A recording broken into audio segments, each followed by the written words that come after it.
नमस्कार साथीहरू, आज म मेरो पूजाको पहिलो भिडियो लिएर आइपुगेको छु है, हेरिदिनु होला। म चाहिँ अस्ति छुट्टी गएको थिएँ, त्यति बेला पूजा गर्नुभएको। अनि पूजा राख्न लगायो माथि बचेश्वर मन्दिरमा।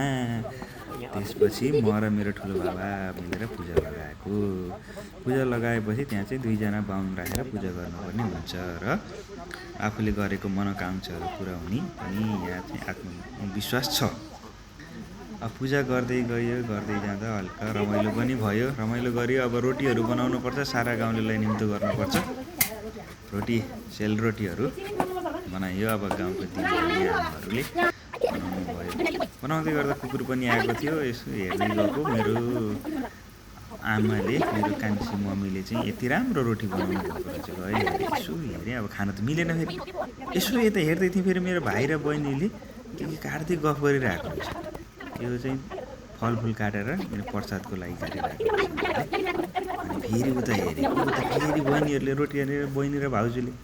अनि हेर्दै जाँदै थिएँ, उता चाहिँ कुकुर पनि डुलिरहेको रहेछ। त आमाले पनि चुरन बनाउँदै हुनुहुँदो रहेछ। अनि यता मेरो छोरी फेरि घन्टी बजाउँदै छोरीले।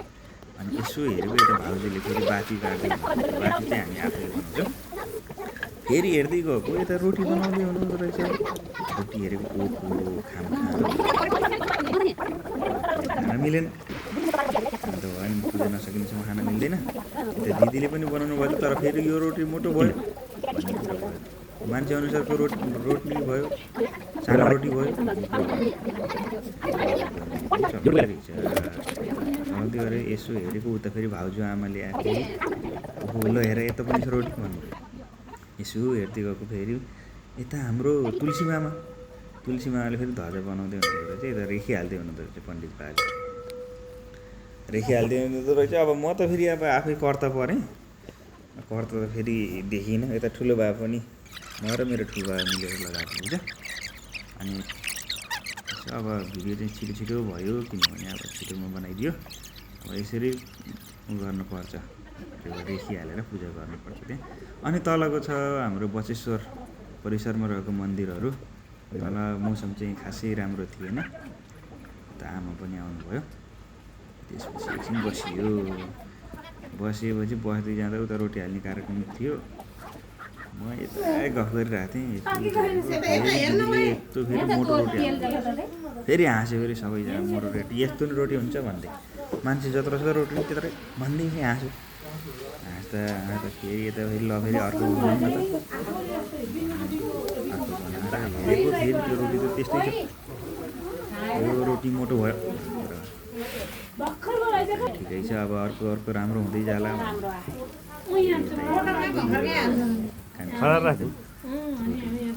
बनाउनु भएको रोटी चाहिँ राम्रो। अनि यता मेरो बहिनी र भाउजू, हाम्रो भिडियो नगराइ अरे गर्ने हो। त्यसपछि पनि रोटी बनाउनु हो। रोटी बनाएपछि आइयो, यता आएको। यता फेरि आमासँग एकछिन भेटघाट भयो। ठुलो बाबा, मेरो ठुलो बाबा हुनुहुन्छ, भाउजूहरू हुनुहुन्छ, आमा हुनुहुन्छ। अनि यता फेरि सम्धी। यसो हेरेको त फेरि उता फेरि तुलसीमाले पछाडि लाउनु भएको छ। पछाडि लागेको नि निकालिदियो अलिकति। त्यसपछि अब अरू त के नै गर्ने र अब मेरो काम कर्ता अझै पूजा सुरु भएको थिएन भन्यो। बिहान 9 बजीतिर स्टार्ट गरेको पूजा। त्योभन्दा अगाडि त मेरो केही काम छैन। यताउता सबै सामानहरू मिलाउने अब गरिहाल्नु हुन्छ सबैले।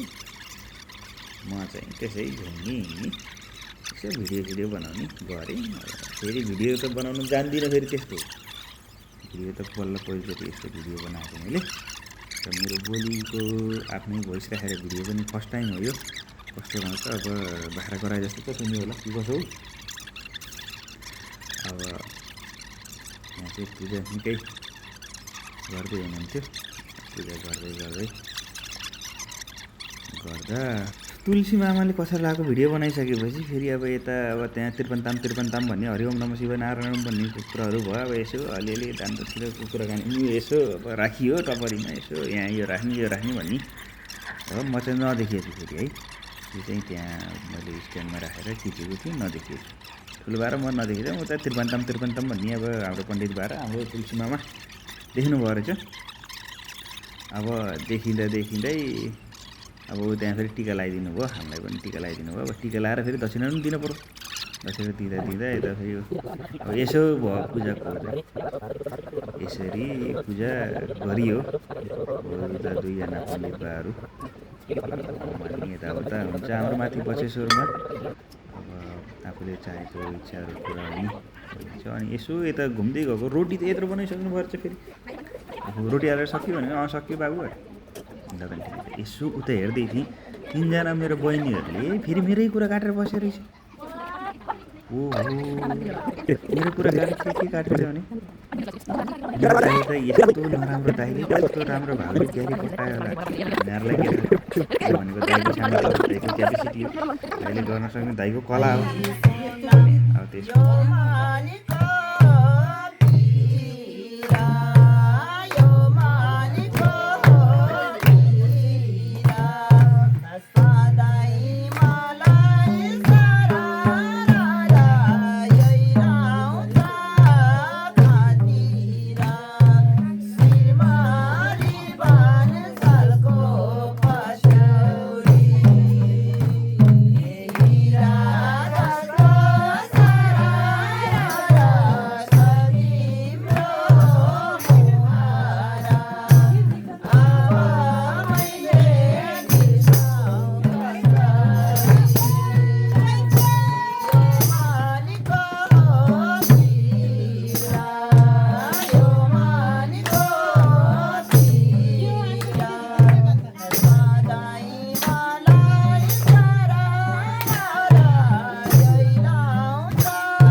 Go!